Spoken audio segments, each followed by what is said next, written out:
Hi, everybody. Dan Illman, Matt Bernier, the DRF.com Formulator Race of the Day for Sunday, November the 12th is race number 8 at Woodbine. Let's take a look at the field for the Grade 2 Autumn Stakes. We're going 1 mile and a 16th on the Tapeta surface. Head on over to the Race of the Day event page on DRF.com and download your free Formulator Pass performances, and then handicap along with us as we take this field in post-position order. The number 1 is Western Reserve. Western Reserve has big speed, Western Reserve has the rail, and Western Reserve is going to be a price. Yeah, this horse has to go. You've got one way in this race. And again, breaking from the inside, you've shown some speed in the past. I think Contreras, you've got one job. Break, get this horse to the front. I don't know if he's as good as these other horses, particularly Melmich, obviously, but there's just a part of me that looks at it and says, that tactical advantage, boy, that can be really, really tough to overcome. He did win over a synthetic surface overseas early in his career. We've seen turf form successfully transfer to the Tapeta surface in the past, and as the time form U.S. pace projector speculates, Western Reserve is expected to be on the lead, and a fairly clear one at that. His figs on the turf are pretty good. Yeah, it's not that he's completely overmatched in here. I guess the question is he as effective on the synthetic as he is the turf? As you may mention, he had won on synthetic in the past.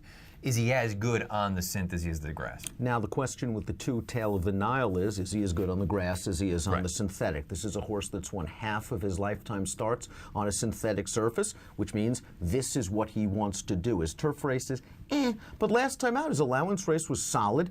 He's got to step it up from a fig standpoint, but this is first time Mark Cassie. Yeah, and who knows, maybe Cassie can move him forward in a big, big way. I looked at this horse and said from a fig standpoint, he's just much too slow in here right now. You need to hope that Cassie moves him forward, and I know it's easy to just say this and use this as kind of the low-hanging fruit. I mean, he was handled by Gigantic Breeze 2 starts back. I see no reason why he's going to be able to turn the tables on that one, and you've got another good one in here as well. The 3 Dragon Bay's got some tactical speed. Yeah. Maybe he'll be in closest attendance to the 1 Western Reserve in the earliest portion of this race. This horse is a graded stakes winner on a synthetic surface, and he utilized the same turf to synthetic move that he's going to be using on Sunday afternoon. I don't know, the last 2 races, I understand the Woodbine Mile, he was completely overmatched. I was disappointed in his Keeneland race. Yeah, he's been terrible in both of those races, but I think you bring up an important piece. I mean, he's a graded stakes winner on the synth, and you go back, it wasn't that long ago, it was back in May. And I understand maybe we're at the point now where, are you kidding me, he's not quite the same horse that he once was, but he's a decent enough runner. Unbridled One, we don't need to get into Unbridled One, but I think there's a real scenario where this horse trips out in here, where if you think Western Reserve goes, Dragon Bay sits in just behind. If Western Reserve can't go on with it, we know that Dragon Bay is more than capable. The 4 is Gigantic Breeze, and this horse has just matured and gotten stronger as a 4-year-old. You or I or anybody could have had him for $20,000 at this time last year, and he has turned into a multiple graded stakes placed stakes winner, winning a stake at Presque Isle Downs last time out over a similar Tapeta surface. Watching the races at Presque Isle Downs that day, I thought the rail was great. He broke from the inside, he saved every inch of ground, and he shot up the wood in a race that just completely fell apart. Melmich, the horse to beat's, handled him before. Yeah, and that's part of the reason I look at this and say, how are you going to be able to turn the tables? I just have a hard time envisioning it. I also wonder, you look, and I know he's capable of winning in sort of a pressing style.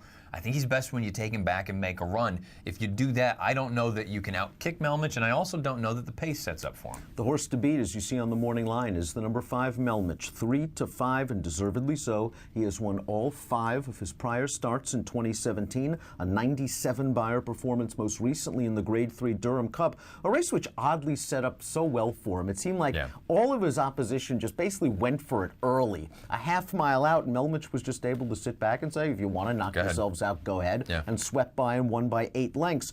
Melmich is way the horse to beat, and if he runs his usual race, he'll be tough. But I'm not telling you or anyone else anything that they don't already know. No, he's going to be a heavy, heavy favorite in here. He deserves to be a heavy favorite. I'm not going to be surprised at all if he wins. I just think at the price he's likely to go off, little bit of an unappetizing number. And that's why, as we take a look at our selections, you will go with the curious pace play down on the rail, the number 1 Western Reserve. Yeah, and you know, it's one of those things, boy, claiming off on Brad Cox, generally not an easy thing to do, but this horse has maintained his decent enough form. I think getting back to the synth again, Contreras, I will not be disappointed if this horse goes and fades and just isn't good enough, but I want him to be given the opportunity. Get him out of there and go to the front. 12-1 on the morning line in this short field. Perhaps a nice value play, the 1 Western Reserve. I don't want to have too much money in against Melmich. He's just been so good this season. We'll see. There have been a lot of horses based in Canada that have done some fantastic things this year, but at least he's in the discussion right now, before Sunday's race of the day, as Canadian Horse of the Year for 2017. Should be a nice card at Woodbine on Sunday, and if you're playing from home, please sign up to DRF Bets. As you see, a sign-up bonus is just waiting for you. It's really no-brainer. DRF.com/fall, promo code FALL300. Approximate post time for the Grade 2 Autumn, 4:38 Eastern on Sunday. Good luck.